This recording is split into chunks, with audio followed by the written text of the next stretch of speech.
우리 인간이 살아가면서 불가피한 것 중에 하나가 결핍에 늘 허덕인다는 겁니다. 우리 인간은 왜 결핍을 느낄까요? 그 결핍의 원인은 하나님과의 관계에서 멀어져 있기 때문이다. 시편 23편에서 다윗은 그렇게 고백합니다. 여호와는 나의 목자시니 내게 부족함이 없으리로다. 뿐만 아니라 그 후반부에 가보면 내 잔이 넘치나이다 그랬어요. 결핍이 없다 그 말이에요.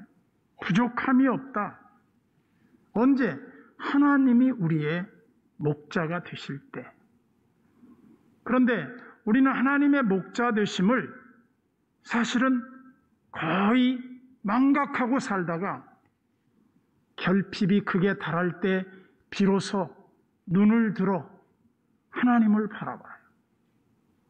마치 탕자가 하나님의 그 품을 떠난 성도의 모습처럼 돼지우리에서 그 비참한 쥐염 열매로 줄인 배를 채우려고 하지만 그것마저도 여의치 않았다 이 말이죠.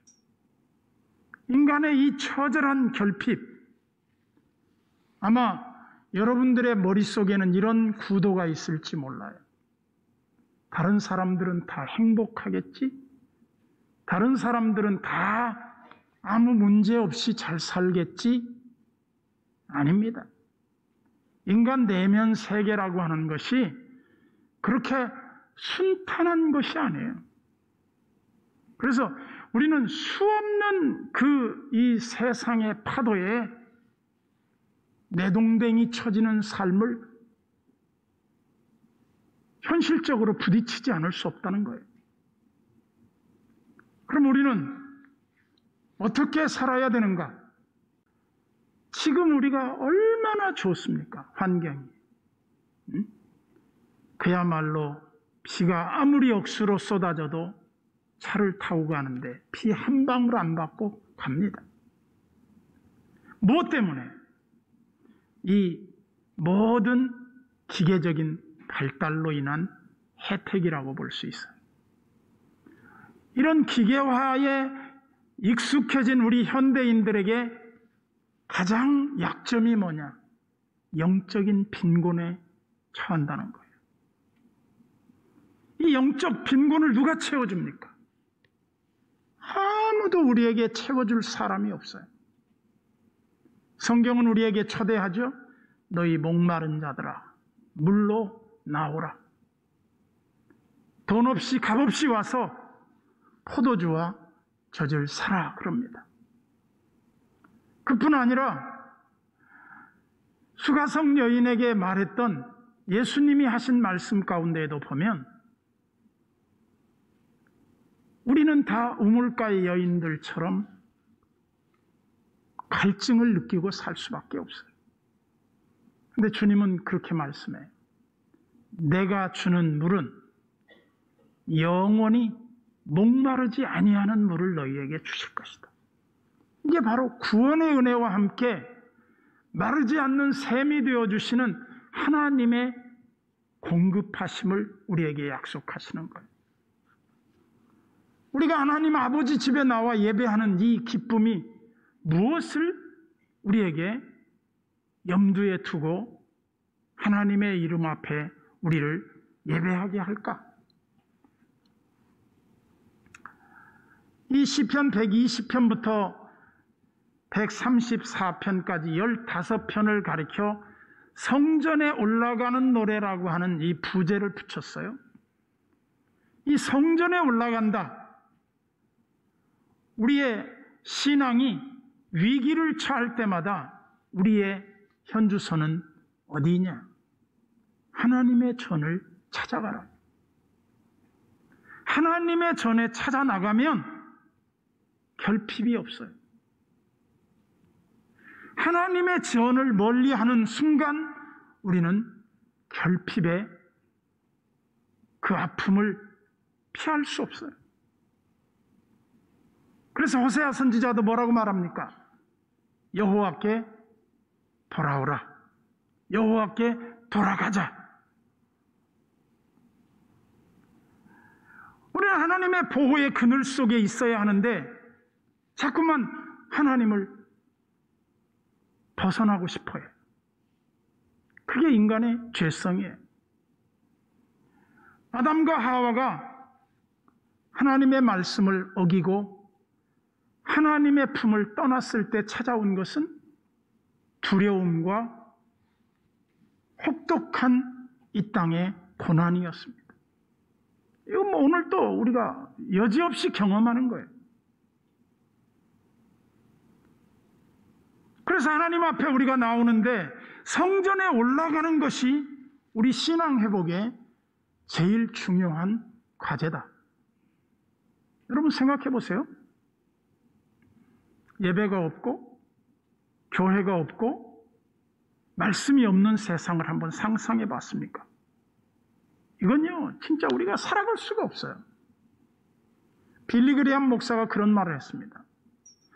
세계의 이 75억 인구 가운데 하나님의 구원의 은혜를 알고 하나님이 나를 구원해 주셨다는 이 사실을 아는 것만으로도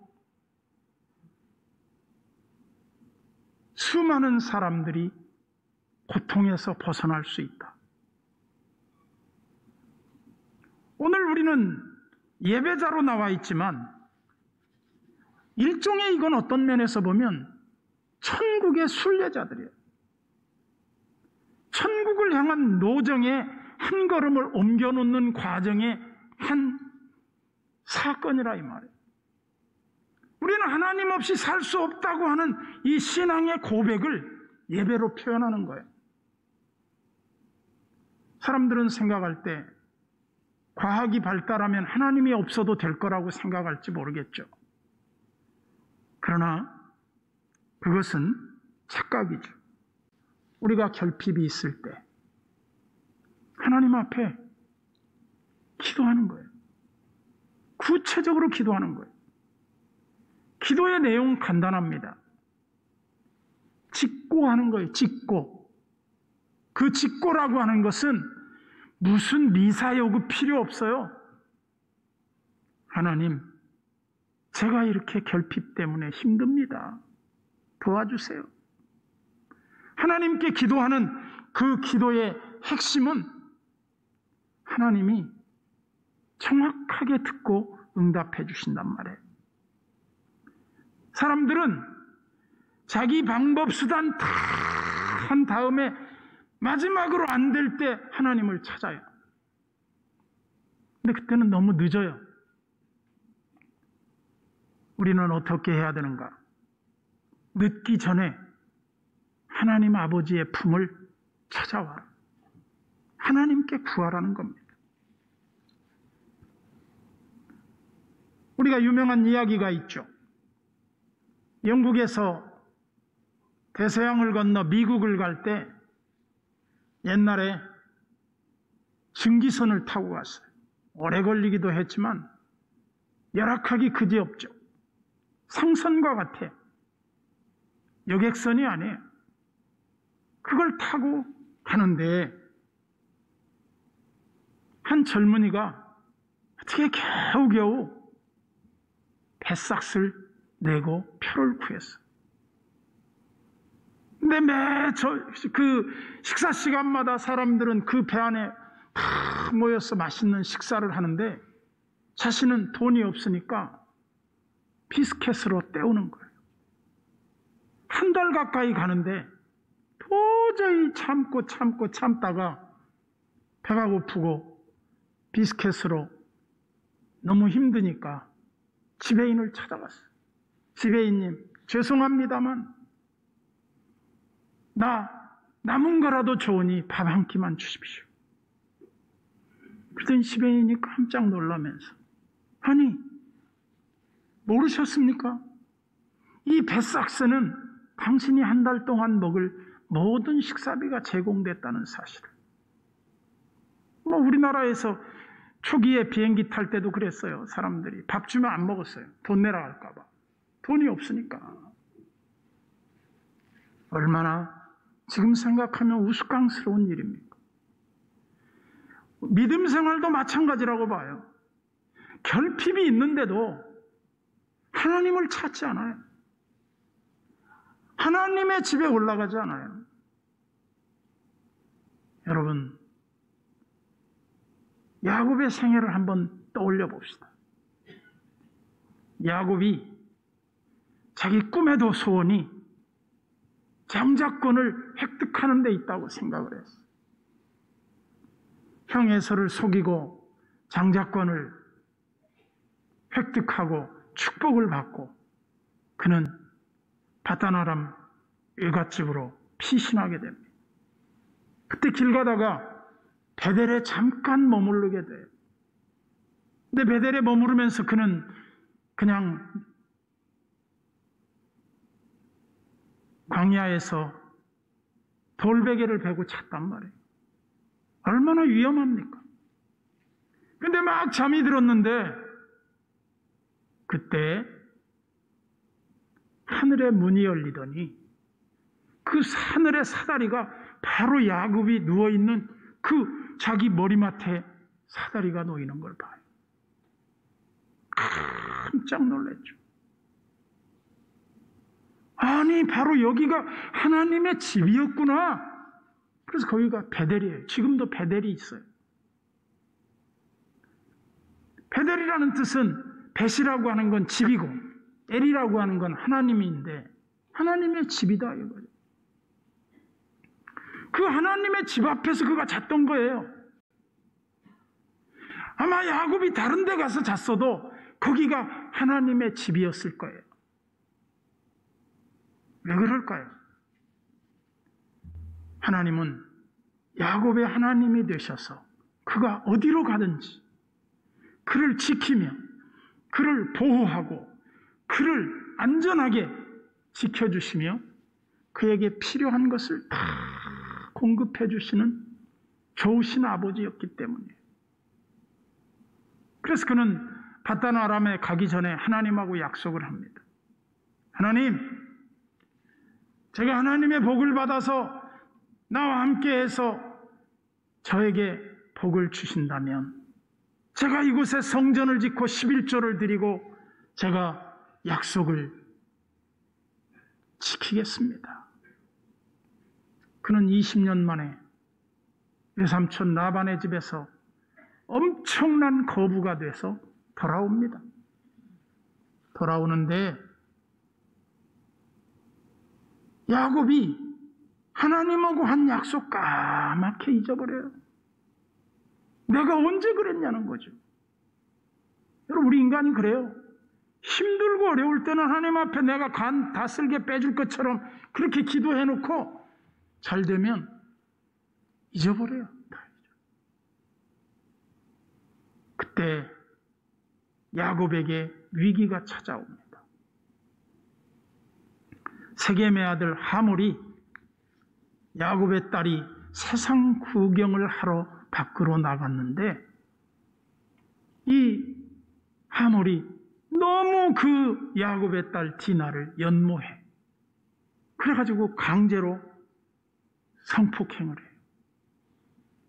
그래놓고 이 딸을 숨기고 내주지 않는 겁니다. 그때 어떻게 합니까? 야곱이 아들들이 오기를 기다려요. 왔는데 이 사실을 말하니까 아들들이 묘안을 짜냈어요. 세겜의 집에 모든 남자들은 할례를 받게 합시다. 할례를 받게 한 다음에 할례를 받으면 통혼하자고. 그리고 이제 그 딸을 데려옵니다. 데려오고 3일 만에 남자들이 가장 고통스러울 때 가서 그 사람들을 칼로 다 죽여버려요. 그러니까 야곱이 이 사실을 몰랐어요. 그때 소위 시므온과 레위가 주도해서 이스라엘을 죽인 거예요. 그때 온 두려움이 야곱을 둘러쌌죠. 그때 야곱이 할 수 있는 유일한 길이 뭐냐? 모든 우상을 다 땅에다 묻고 베델로 올라가는 거였어요. 베델에 올라가서 사고는 자기들이 쳤지만 하나님이 이 문제를 어떻게 수습해야 됩니까? 도와주십시오. 그랬더니 하나님이 온 사방에 두려움이 임하게 해서 세겜 사람들이 한 사람도 야곱을 공격해오는 사람이 없게 해주셨다는 거예요. 이게 사람이 할 수 있는 일입니까? 제가 볼 때는 사람이 할 수 있는 건 한계가 있어요. 그런데 하나님이 하시는 일은 무한하다 이 말이에요. 그리고 결과적으로는 야곱이 하나님의 보호 속에서 다시 한번 신앙이 성숙하는 그 결과를 가져가요. 그게 무엇 때문이냐? 베델로 올라갔기 때문이다. 하나님의 집에 올라갔기 때문이다. 저는 여러분들이 하나님을 찾지 않는 한 결핍은 해결될 수 없다. 하나님을 찾지 않는 한 우리 인간의 근원적인 문제는 해결받을 수 없다. 그래서 제가 늘 인용하는 말이지만 젊은 사자는 궁핍하여 줄일지라도 여호와를 찾는 자는 모든 좋은 것에 부족함이 없으리로다. 다윗은 고백해요. 여호와는 나의 목자시니 내게 부족함이 없으리로다. 그가 나를 푸른 풀밭에 누이시며 쉴 만한 물가로 인도하시는도다. 내 영혼을 소생시키시고 자기 이름을 위하여 의의 길로 인도하시는도다.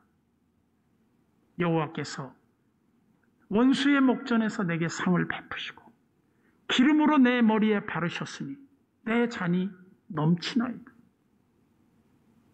내 평생의 선하심과 인자하심이 정녕 나를 따르리니 내가 여호와의 집에 영원히 살리로다. 이 아름다운 결핍이 없는 신앙생활의 해답이 시편 23편에 있어요.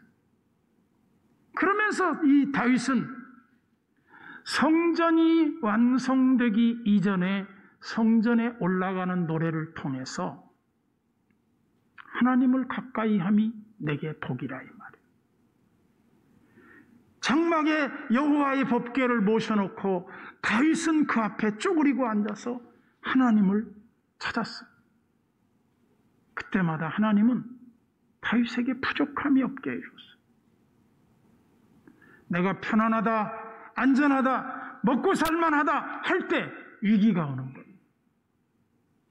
저는 하나님 앞에서 우리가 신앙은 끊임없는 선택이라고 봐요. 무슨 선택을 하느냐? 보다 나은 선택. 그것은 하나님을 찾지 않고는 불가능해요. 매일 우리의 삶이 순례자의 반열에 서서 성전에 올라가고 하나님을 향해서 우리가 더 다가감이 있는 신앙생활이 되어야 되는데 이 코로나로 인해 하나님께 나아가는 길이 많이 막혀 있어요. 이 막혀 있는 이거를 어떻게 우리가 극복할 거냐? 제가 볼 때는 하나님의 공급에 대한 절실한 필요를 느끼고 하나님께 도움을 구해야 돼요.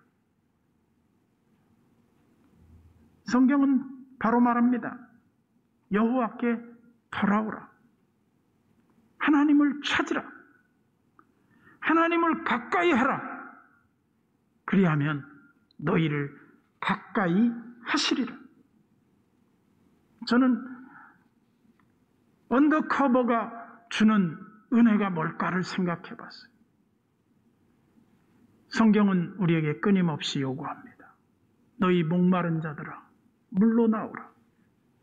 돈 없는 자도 오라. 값없이 와서 포도주와 젖을 사라. 하나님의 이 초대 앞에 우리가 응하기만 하면 결핍이 없어져요. 나이 100살이 되신 한 노 교수의 이야기를 제가 들었어요. 유동식 박사라고 연대신학과 교수인데 올해 100세예요. 근데 이분은 자기의 지난날의 100년 동안의 삶을 돌아볼 때 하나님의 은혜가 너무 크다 그렇게 고백했더라고요. 근데 자기는 일본 유학을 갔는데 유학 가서 학도병으로 끌려가가지고 일본 도쿄 큐슈 가고시마 해안 부대에 근무를 하는데 그의 임무는 뭐냐? 폭탄을 가슴에 끌어안고 미군들 탱크가 나타나면 가서 육탄으로 가서 자폭하는 거였어요. 그래서 늘 부대 가면 땅속에 숨어서 폭탄을 안고 뛰어갈 준비를 하고 있는 거예요. 미군 탱크만 나타나면 돌개가 풀어요. 삶이 아니라 죽음을 기다리고 있는 거죠. 그러던 그때 바로 히로시마와 나가사키에 원폭이 투하되죠. 그렇게 기적적으로 살아났어요. 근데 이분이 고백하는 말이 그거예요. 나는 하나님 위해서 한 거 아무것도 없는데 하나님은 내게 너무나 많은 은혜를 주셨다. 그분의 고백이에요. 저는 그분의 고백만 고백일 것인가? 우리는 그러면 하나님 앞에 은혜 입지 않았는가? 저는 하나님의 은혜는 무엇인가? 우리가 잠들어 있는 동안에도 하나님이 계속해서 은혜 위에 은혜를 공급해줘요. 그래서 우리의 결핍이 없는 거예요. 그런데 우리가 탕자처럼 하나님의 품을 떠나서 이 세상 것으로 우리의 배를 채워보려고 한다면 우리는 즉시 결핍이 말로 형언할 수 없는 고통으로 우리를 압박해 올 거다. 그때 우리가 할 수 있는 유일한 길이 뭐냐? 하나님의 집에 올라가자. 그러면 거기에는 회복이 있다. 기도합시다.